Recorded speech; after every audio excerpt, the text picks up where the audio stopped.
The agricultural community is also still concerned, worrying about the long-term impacts of tariffs. More than 20% of farm income comes from exports. KSHP 41 News anchor Jian Kim highlights the voice of a local farmer who's been casting safety nets for months just to try and stay above water. COVID-19, inflation, and now a trade war. They're called black swans, and I think we have a flock of them. Heading into 2025, many farmers were just hoping to break even. The last several years have been a struggle with fickle weather and high input costs. They're quick to go up, but sticky coming down. Now, international tariffs are especially hurting soybean farmers like Andrew Beeman. At least half of the U.S. production of soybeans are exported, and their biggest buyer is China. Oh yes, I'm very concerned. China also bought nearly $25 billion worth of U.S. corn, beef, chicken, and other crops last year. So you can't really count on them, although they have a huge population, and if we can get into that market, it's really good. Beeman is closely watching trade negotiations, but risk isn't something he's willing to take more of.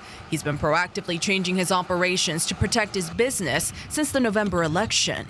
Whenever it became apparent in the latter part of last year that the Trump administration was probably going to take office, I elected to sell most of my soybeans right out of the field. He's also planting more corn this year instead of soybeans because it's less reliant on international markets. I hope it would be resolved by the time we have crop to sell. Many experts are concerned long term we'll see losses in market share too.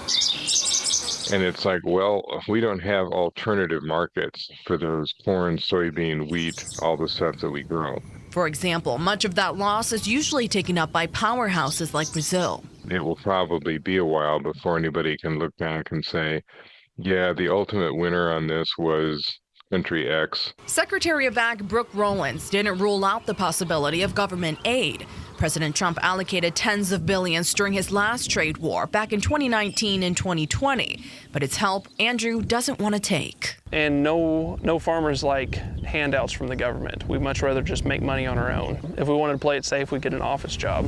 Jian Kim, KSHP 41 News.